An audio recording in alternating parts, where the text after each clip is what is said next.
Hi guys. So let's see. Yeah, should be working. So let me know if there's a problem. Otherwise, welcome to this week's live Q&A. So I posted two questions in the poll, and no other questions were posted. So I'm just going to run through those real quick, and I'm going to start with the second one. So we're going to go backwards again this week. So we started off with the question of, let me click here. How do I know if I'm being a perfectionist? That's some pretty telltale signs for perfectionism. One, you fear the outcome. You're trying to control that outcome. That outcome is attached to your sense of worth, your sense of worthiness, your value. It's also a place where you can feel safe from consequence or disappointing somebody or having somebody withdraw their approval, their love, their connection from you. And this is how we learn this kind of stuff, is because people treat us that way, namely people we trust, people that we have bonded or attached to, are people that we're relying on. So another way to look at perfectionism, if you're being in a perfectionist, you're in a place where you have a lot of desire to, I've got this written down, let's see, shame for failure, you want to control the outcome, and then there's a lack of curiosity in the experience. When we don't have curiosity, we want to control. And curiosity is actually where the magic of success is, but because of perfectionism, we need that outcome to be a certain way so that we have permission to feel a certain way. And that's really the goal here. So we want to feel valuable, we want to feel safe, we want to feel special. And often perfectionism is the means by which we try to get that from the other person we're trying to please or be perfect for. So let's talk about how we address perfectionism, ways to approach it. So when you find yourself being a perfectionist, give yourself permission to fail and not fix it. Give yourself permission to be enough without proving it. Give yourself permission to become curious rather than controlling. Give yourself permission to be plenty. A lot of times when we start referencing ourselves in a powerful, nurturing way, our need to control, which is a symptom of perfectionism, goes away. And we're able to show up in the experience honestly and genuinely and with more peace and playfulness. So get curious and give yourself permission to be free of the burden of the outcome. Because frankly, a lot of times we could do everything right and still lose. That's a quote from Star Trek, from Captain Picard. You can do everything right and you can still lose the game. And that happens. And it's not always, life has a chaos element to it. And I'll get in there and interfere with it. So on other ways to move out of perfectionism, and this answers our first question, how do I let go of trying to control things, is to start building reliability in our bonded people. That would be our support network, our support systems. So people, skills, tools, mental know-how, resiliency skills.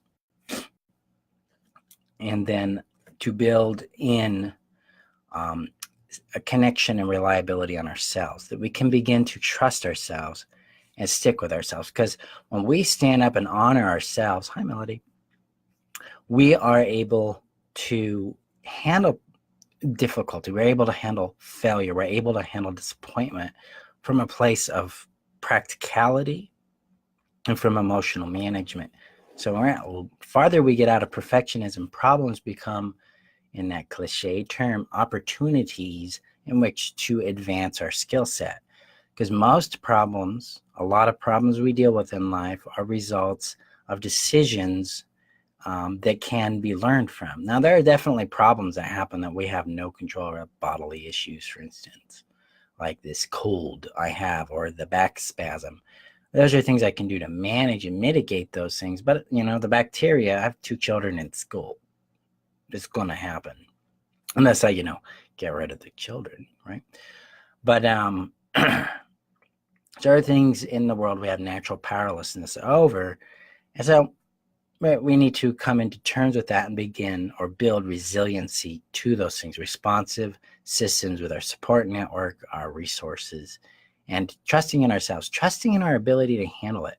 Because how we talk to ourselves about problems greatly impacts the level of anxiety and chaos we feel.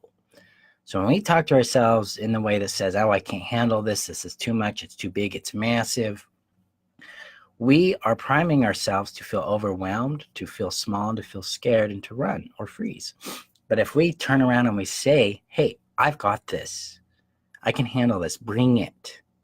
That's one strategy you can use with anxiety. Bring it. Then our brain starts to perceive the problem in a different light, and we can address it differently. That this approach, it's shaking, has, sorry about that, changed a lot of the way I handle big issues. I mean, I run my own company, so my finances, my well-being, my time, all of that is on my shoulders. And there's a lot of stuff that can go wrong quickly, and sometimes does go wrong quickly in business.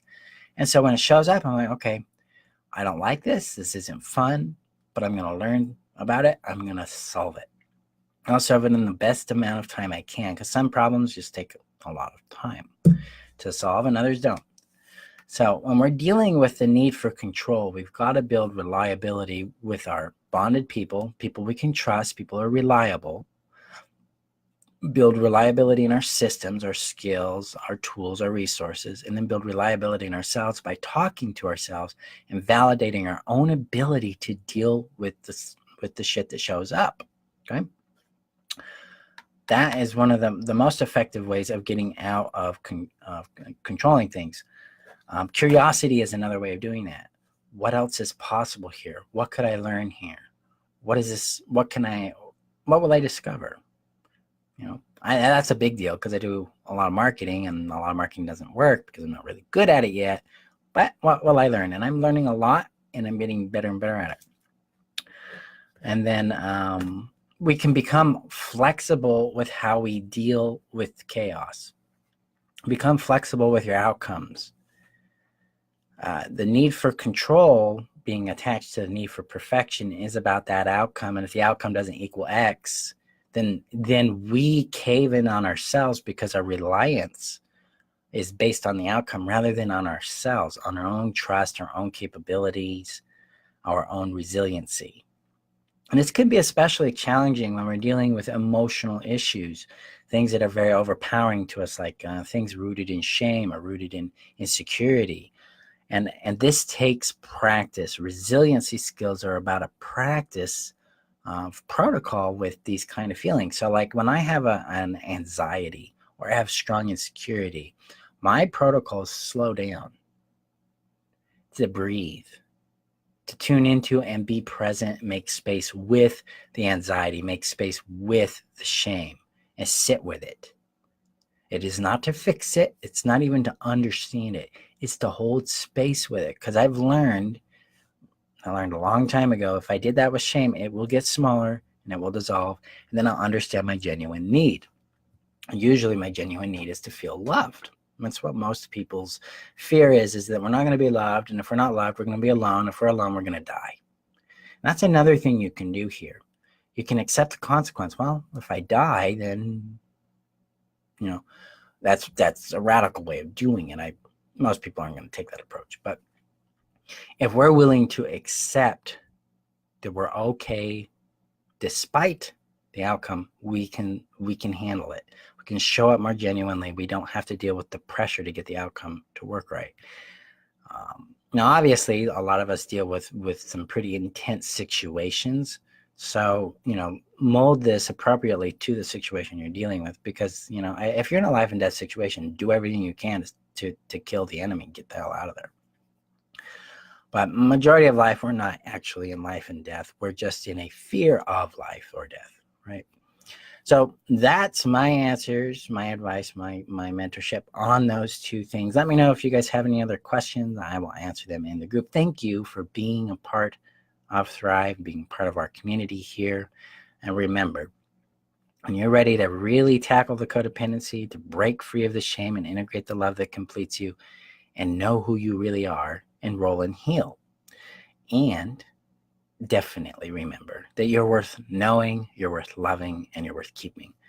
I'll see you guys next week. You have a great day. Hopefully, I'm not so plagued.